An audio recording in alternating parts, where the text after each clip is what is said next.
Mesdames, Messieurs, très chers téléspectateurs de la télévision Leral TV, la télévision qui illumine la communauté, bonjour et bienvenue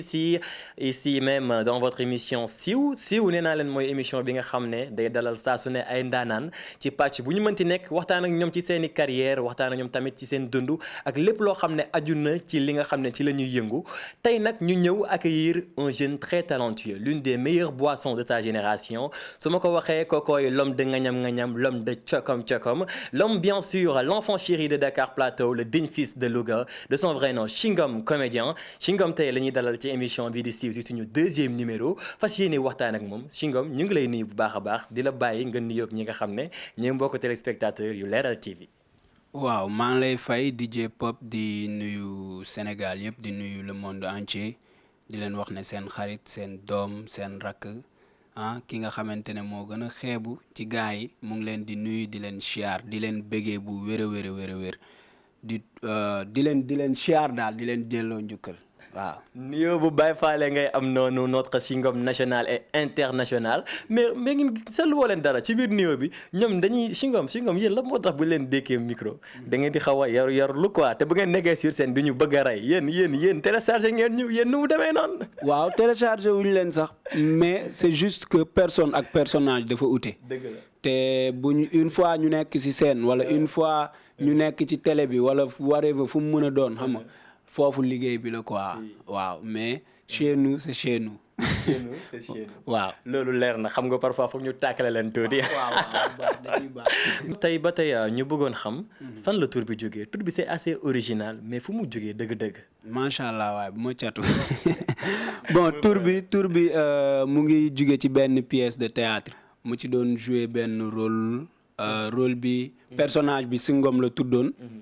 Chingom mais analphabètement quoi maa ngi ko doon jouer pièce de théâtre bi maa ngi ko doon defee Sorano je pense waaw ak waa club d'anglais bu lycée Lamine foofu la tur bi Singom bi law Singom xam nga quelque temps après ma dugg ci one man show bi ñu bëri Singom lañ ma doon wooye ma jël Singom bi defar ko xam nga am yu ma ci yokk am yu ma ci dindi am yu ma ci dugal def ko sama turu bopp te yaakaar naa ne neex na nit ñi si on tient compte de ngañam de cokom ak yi ñu fi jot a baaxee xam naa yooyu yi ngi ci yokk mais Chingom tey mu mel ni kon ni nga waxee sànq yow produit club d'anglais la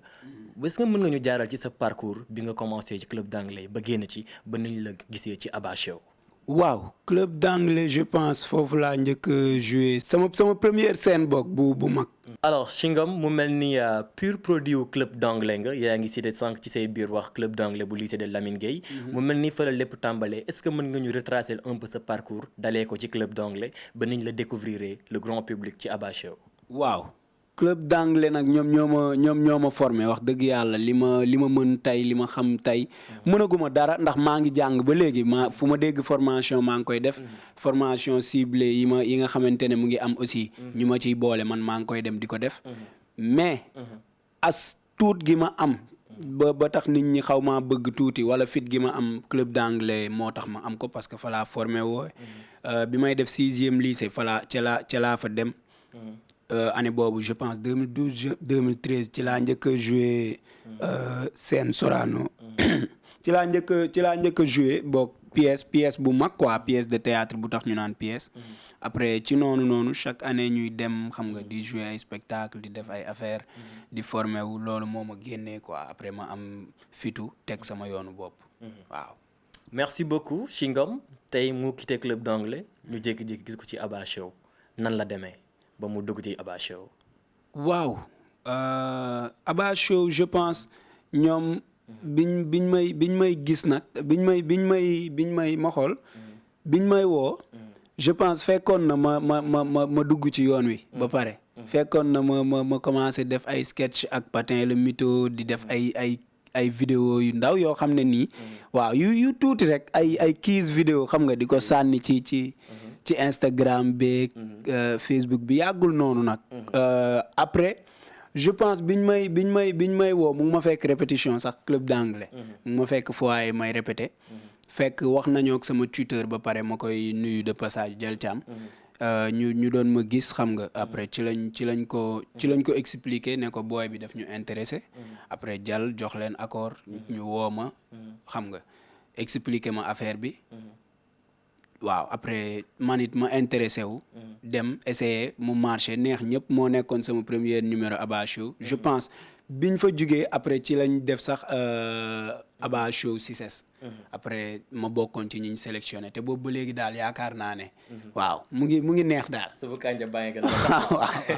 noonu la mbir mi demee alors léegi Shingoom nga ñëw ci Abba Show ñu gis la nga nekk di def ay prestations yu am solo public bi découvrir ko Shingoom il est très présent sur les réseaux sociaux notamment sur Instagram et sur YouTube il est très suivi di def ay séries comment ça se passe waaw c'est un honneur c'est vraiment un plaisir wax dëgg yàlla ça fait plaisir bu ngande boo xamante ne c'est inexplicable parce que ñiy def li may def bëri na mais amaana man niñ may suivre duñ ko suivre ñeneen ñi je pense wala yu mel noonu donc du ci man du sama njàmbaar du caagin ne dama fee mën wala damaa dàq kenn leen waaye amaana nit ñi ñoo baax rek ba pare nit ñi ñoo may dooleel quoi man lépp lu ma am rek du man waaw donc moo tax damay wax sax ñoom buñ ma bëgg nañ bàyyi ma leen di bëgg parce que tellement suñu jëmmuy xeebu yi maanaam warul sax jar yenn yi quoi te da ngay jot façon retour bu nekk donc lépp ñoom la quoi lépp dama leen koy delloo franchement one love macha allah one love en tout cas bonne continuation mais Shingoom ba tey ñu gis la yow dëgg la yaa ngi def comédie mais yemoo ci li la démarqué tey mën naa ne il est trop stylé macha allah le jeune homme et puis il aime son image boo ko gis day sincère day clean day ngañam day cokom Shingoom da nga am ñu lay manager derrière di la coacher wala nu mu demee noonu yaay coacher sa bopp yow waaw Shingoom de wax dëgg yàlla société la de Shingoom peut-être moom la ñuy gis ci écran yi moom la ñuy gis ci kaw seen yeeg yooyu mais Shingoom société la am naa ay nit ñu soof ñu nekk sama ginnaaw ñoo xam ne xolal boo waxee benn baat bu dëng sax ñu ne la waa mais lu tax nga wax lii wala nga sol benn solu boo xamante ne nii sax dafa xaw a xam nga ñu dal sa kaw mais lépp rek bëgg sa avancement bëgg nga nekk ca kaw bëgg kenn bañ laa yab bëgg aussi lépp di jaar yoon xam nga ku lim daal da ngay juum tey ñi nekk sama ginnaaw moom wax dëgg yàlla bëri na te ku nekk ak li ngay gérer am na solo donc Shingoom mi ngi ci loxo yu baax mooy tax ñu koy séntu fenn fi te di ko fa gis attention sañse bi man je pense man dama kaa judduwaale de xamoon naa ne yee sañse yàgg na ci man bu dul dara booy plateau laa waaw booy town laa dama koy teg ci temps te man sama yaay day concours ak man sañse sama papa di concours ak man sañse sama turandoo di concours ak man sañse barki yonent bi xam nga suñu kër a neex kon mais Shingoom ba tey sànq yaa ngi wax ci li nga xam ne mooy say prestation tudd nga fii Abba Show mais mu am ci prestation yoo xam ne ñun dañ ko retenir dama siy jël benn mais Shingoom bi ngay def sa prestation si nooy daanoo Shingoom prestation boobu noonu est-ce que yomboon na ndax gis nañ wax dëgg yàlla Sénégal ku ñu xam ne kat mooy loolu daal bien vrai que ñu ngi ci comédie mais am na thème yoo xam ne boo koy aborder yombul en tant que jeune qu'est-ce que ça t'a fait ci public bu toll noonu nga ñëwoon est-ce que yomboon na daal bi ngay def prestation boobu non c'était pas facile parce que scène moom bu mu ci mën a doon wala speech bu mu ci mën a doon du yomb pour nga ñëw rek génnee ko parce que yaa ngi xalaat nga génnee ko mu am lu ñu mu gaañ wala nga génnee ko mu am ñoo xamante ne buñ ko dégloo dinañ ko jëlee noo xam ne yow waxeewoo ko woon noonu bégal nit ñi rek moo la ci dugaloon mais aussi c'était juste pour créer métaphore si technique la mais waaw technique bi est-ce que yomb pour wax non yombul parce que boo xoolee ñu baal ma ci kàddu gi quoi dafa am ñoo xam ne ñoom noonu lañ mel naturellement dañuy ñaaw xalaat comprendre nga donc boo waxee yenn wax yi rek mën nga koo waxee ci sens boo xam ne ñoom dañ koy jëlee beneen sens comprendre nga fekk yow waxee woo foofu et puis nooy daanoo bu ma ko waxee maa ngi doon wax maanaam nan ngay daanoo leer quoi comme booy daanu leer xam nga di maanaam xaal jàpp la ngay daanu leer naturellement mais peut-être mën nga wax lii dañ nekk ci réew moo xam ne parfois da ngay wax lii ñu ne waxoo loolu leneen nga wax xam nga day xaw a compliqué quoi. dëgg la xam nga si technique nga ko teg yaa ngi wax sànq métaphore gars yi dinañ xam les professionnels mais tey jii nii Shingoom loolu dafa nekk loo xam ne est-ce que yomboon na véritablement parce que sama question loolu la parce que benn instant si biir prestation bi na gis Shingoom mu naan yaa ngi est-ce que xoolaat nga vidéo bi après. tey mais est-ce que tey bi ngay préparer affaire bi yomboon na ak sa staff est-ce que nekk ñu fa woon naan Shingoom thème bi wala est-ce que yomboon na parce que xam nga li may wax c'était pas du tout évident nga ñëw bien vrai que xam nañ ne technique la à la fin ñëpp nee nañu waaw mais kon Shingoom fii la doon waxee mais entre début bi ak bu ñuy découvrir fin bi foofu lu ne xajoon na fa. waaw mais gars yi comprendre nañ ne. da nga rëy fit de. waaw moo ñu indi fii. rëy fit moo ñu indi fii. xam nga parce que li ñuy def ñu bëri nga koy def. te yombul. wax dëgg yàlla mais boobu ba léegi sunu fit rek ak sunu gëm ne. war nañ mën a nekk ca kaw war nañ mën a. apporter suñu touche ci moo xam ci cinéma bi moo xam ci stand-up bi. moo ñu indi fii ñu nekk te moo ñu yóbbu fi ñu jëm te xam nañ ko bu baax incha allah. mais ba tey ñu desaat ci say prestations mais bii pas en mode clip. Shingoom yàggul dara gis naa sax Balla Gaye 2 di la ci tooñ. Shingoom nga ñëwaat en mode clip. indil ñu ndigg li. ndigg li tamit yéeme na de xale yi ñii TikTok nañ ko ñii snap ko ñii ndigg li toj na réew mi daal. waaw sant yàlla rek sant yàlla parce que ku ci nekk rek looy def yaa ngi ñaan yàlla. mu réussir ba nit ñi kife ko nit ñi bëgg ko donc bu demee ba demee noonu rek dañuy sant yàlla. mais ndigali ak fecc bi ak clip yi Shingoom nu mu demee noonu. waaw parce que clip la comme yeneen clip yi scénario la réalisateur bi soit wala artiste bi mooy xool scénario am gis ne personnage bi la ci soxla wala nit ki la ci soxla après ñu contacter la nga ñëw defal leen ko la preuve def naa ko ak jaamaan mooy son wu def si code bi daf ma si daf ko bind xam nga record son bi kii ma film ci xam nga réalisateur bi contacter sama manager xam nga ñu déggoo ma dem liggéey ak ñoom mu doon loo xamante ne bi mu génnee dafa neex ñëpp macha allah ma koy nuyu au passage xam nga mais après bi def na fi beneen clip boo xamante ne fii lu ma ci te boo tey ba terewul ne ñu ngi continuer nekk ci jàmm pour wan la ne lépp àdduna lépp yëg-yëg la quoi xam nga comme ni ko keneen di defee comme man aussi ni ma koy defee ak keneen xam nga lu nekk rek ak li mu laaj xam nga peut-être clip yooyu dafa laaj Shingoom yeneen clip yi laajul Shingoom loolu la quoi. mais Shingoom nga am touche bu garaaw tamit côté fecc parce que ba ci ndigali boobu fecc la mais Shingoom qualité fecc boobu noonu yow li ngay fecc est-ce que yaa ko tey foofu ko jëlee parce que man mii sax parfois dama lay xool su ma bëggee jël ay cours de danse damay xool Shingoom quoi ay paam foo jëlee loolu ba pare nan nga gisee tey macha allah artistes yëpp gis naa ne ñu ngi lay woo ci seeni clip nga ñëw mu mel ni yow am na benn touche booy apporter ci seeni clip di ko gën a taaral loolu noonu qu'est-ce que ça te fait. waaw sant yàlla rek ak aussi di wax ne du njàmbaar de wax dëgg yàlla parce que du càggin ne dañ may woo parce que dama dàq nit ñi li may def wala dara mais juste affaire mooy li ma la wax rek yëg-yëg bi mooy ñëwaat parfois da ngay bind benn affaire wala nga gis ne lii Shingoom moo ma ci doy xam nga woo Shingoom fekk yëg-yëg nga demee Shingoom aussi ñëw yàlla def mu def la muy def ak yëg-yëg parce que man lépp lu may def rek fii lay jóge sama xol du ma def ak demi mesure bu ma demee bay def damay def wala ma bàyyi donc bu ma defee mu neex nit ñi du njàmbaar sant yàlla daal laa ciy wax mais du leneen lu extraordinaire quoi parce que bëri na ñoo xamante ne maa ngi liggéey ak ñoom xam nga yëg-yëg la ñuy liggéeyee ku ci mel ni El Jazz liggéey nañ tout récemment ci benn clip bu màggal mu xool ay personnage am xool benn rôle woo ma ci ma ñëw dóoral ko après nice quoi xam nga lépp ci yëg-yëg. très modeste Shingoom Dadjingam te nee na ci xol bi lay jógee te tubaab nee na ce qui part du cœur va au cœur loolu dafa leer mais Shingoom ba tey en dehors de accompagner bi ngay accompagner ay artistes seen clip ñu gis la yow it da nga amaat sa beneen touche Shingoom day def ay clipam di def comédie musicale Shingoom daal moom day coupe di battre di pousse di passe Shingoom nu mu demee noonu. parce que art dafa yaatu. man je suis acteur comédien et humoriste comprendre nga léegi ci biir humour y a tout en étant acteur comédien loolu c'est les films les séries les leneen ak leneen comprendre nga mais ci biir humour bi xam nga tout est permis te wax dëgg yàlla bégal nit ñi moo ñu tax a jug donc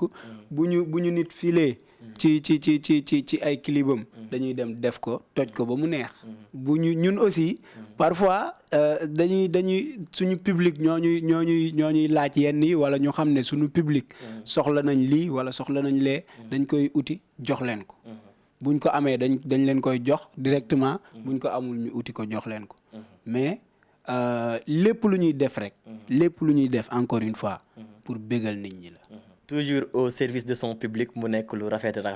ñu gis la ba tey ci sa biir clip bi bu njëkk bi nga daal di ñuy nuyu ak sa ego trip bu macha allah bi ñu defal remixé tabarakallah bu Elias ñu toogaat tuuti gis la nga indil ñu nungu nangat mu neex lool man jot naa see gaañ sama boobu sax ci biir studio bi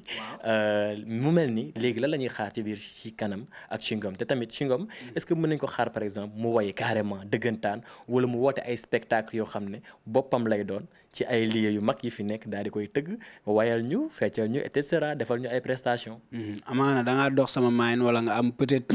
ñoo xamante ne dañ laa wax rek li may envisager mais bon loolu moom c'est déjà prévu. te comme ni nga ko waxee son yi njëkk a jàll man wax dëgg yàlla fàtte naa ko sax. son yi comédie musicale yi ñu jot a def noonu fàtte naa ko.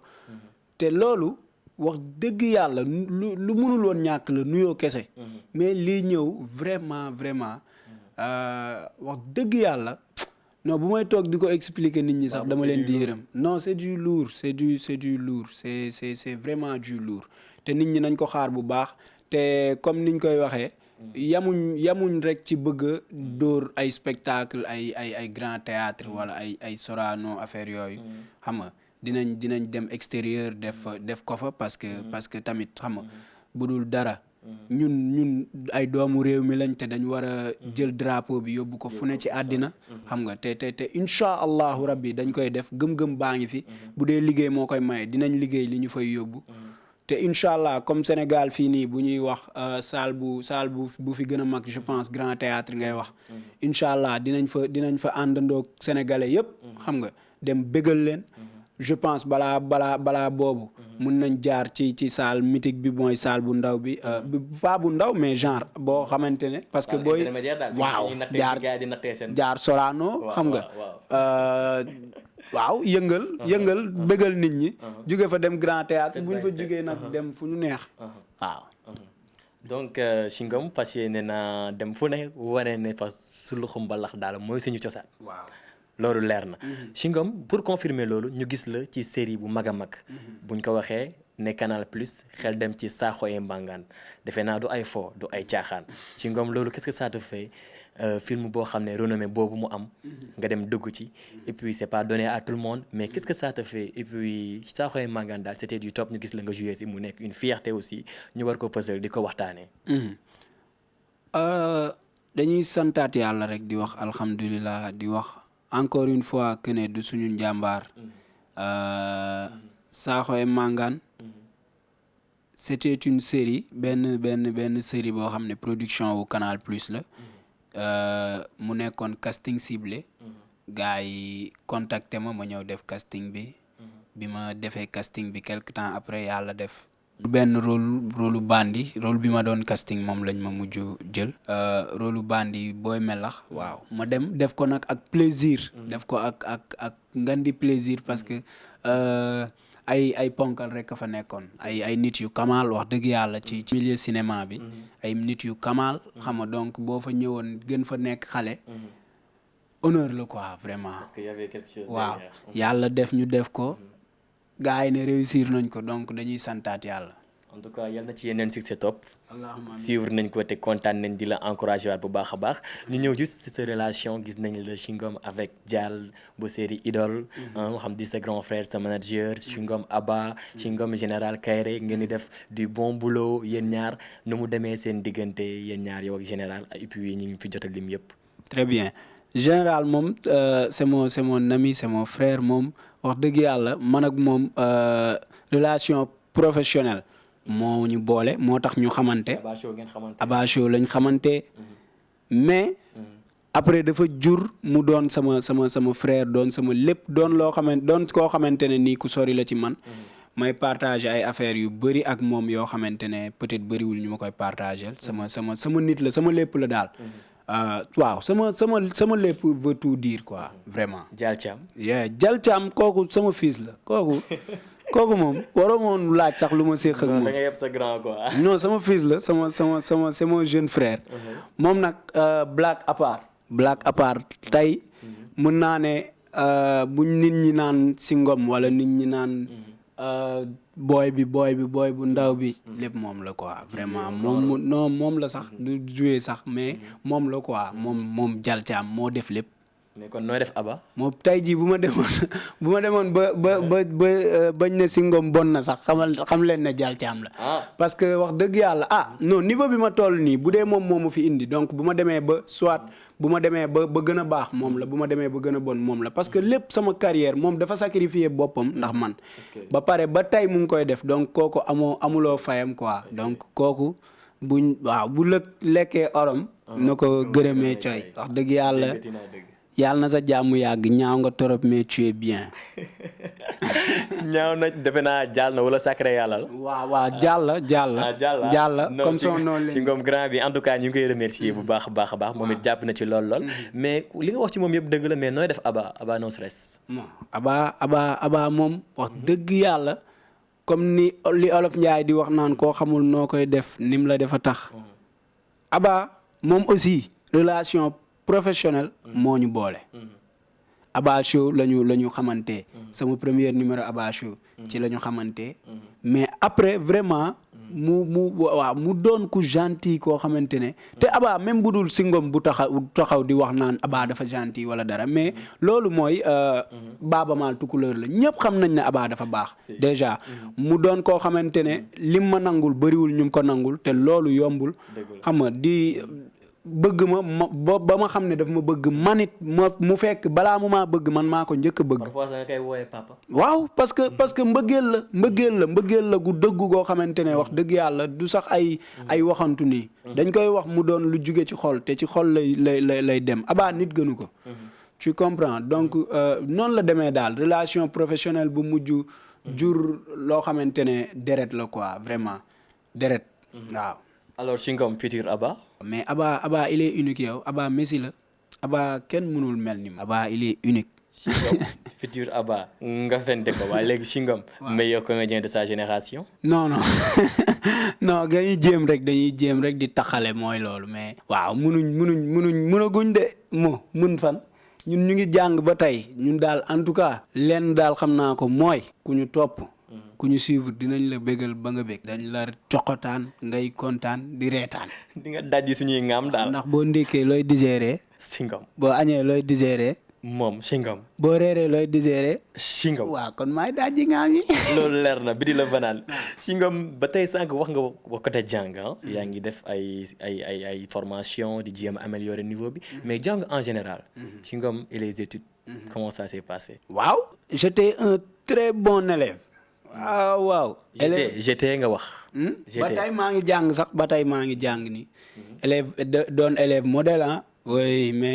mais bon instant bii nii. da nga modeste non bu baax a baax mais tamit parfois comme dañ nekk ci réew moo xam ne. boo fi amee say yu baax yow yaa koy waxal sa bopp bul xaar kenn waxal la ko. kon bàyyi ma waxal sama bopp man sama yu baax. parce que je suis un bon élève. dégg naa lu baax rek nga xamal sa bopp. un élève modèle ku mën a sañse ku xam li muy teg di ko teg ci temps. di ko teg ci waxtu heure ak axe du ma dépassé dara. waaw ba tey daal maa ngi def ay formation yu nekk. sama njàng aussi jàng naa comme ñeneen ñëpp niñ jàngee dugg école xam nga génn école pare ci école nekk ci leneen mais fi mu toll nii. ci li ma gën a non. première la offert mais instant bii nii wax dëgg yàlla année bi ma waree def bac du moins année boobu laa bàyyi jàng mais waaw parce que instant boobu noonu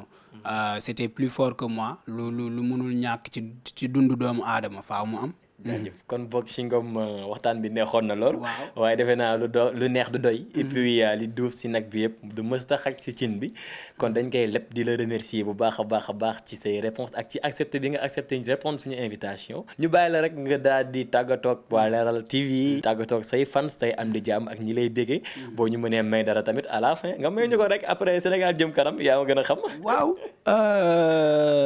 tàggatoo bi weesuwul di nuyu monde bi yëpp. di nuyu Sénégal bi yëpp wax dëgg yàlla di leen ñaanal jàmm. di leen ñaanal salaam di leen ñaanal tawfiix. sama génération. ma leen di ñaaxaat rek di leen wax ngeen gën a góorgóorlu. bañ a topp seen bakken. fonk seeni ñaari wayjur fonk seen diine.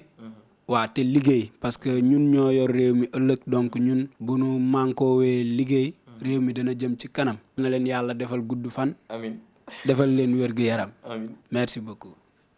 si ngom ba noonu daal après mu jeex. ni ko waa ji di joxe. Ok, merci beaucoup, mesdames, messieurs, très chers téléspectateurs. Je vous l'ai dit au début, on était avec Shingom Dadjingam, l'homme de Nganyam Nganyam, l'homme de Chokom Chokom, l'un des meilleurs comédiens de sa génération. Ñu nekkoon ak moom ci seen émission siiw kontaan lool nag ci dalal ko di leen jox dig daje nag très prochainement balaa loolu di gërëm bu baax a baax le meilleur caméraman de sa génération de son vrai nom Falilou et toute l'équipe technique de Leral TV. C'était DJ Pop, c'était Shingom Dadjingam, c'était aussi à l'émission Siou. Rendez-vous très prochainement avec le DJ de la population sur un autre numéro de votre émission Siou avec un autre artiste, jeune talent ou même perte de vue. Allez, bye bye, portez-vous bien. laaj ma loo ma ciy laaj rek ma tontu la li ma la ciy tontu parce que bu ma fi naree wax ay mots en anglais moom duñ fi jóge parce que professeur anglais laa dama laa nëbb sama bopp. xam naa loolu moo tax ma bëgg la yëngal. So what can you tell us and what can you tell to people who are watching this podcast and who are from the English club of Lamine Gueye High School? What are you telling to them? Okay, I'm just telling you to try to speak English because English is very good language and he can help you for everything in your life. Xam naa ne anglais yi ute nag yi ñuy dégg fan yi ñoom lakkin mboo ak sakki mboo sandiwuma xeer. laay suul kër su ko teree feeñ doxlu mbër lang ak moom a ko gan muy bëre daan ngay ree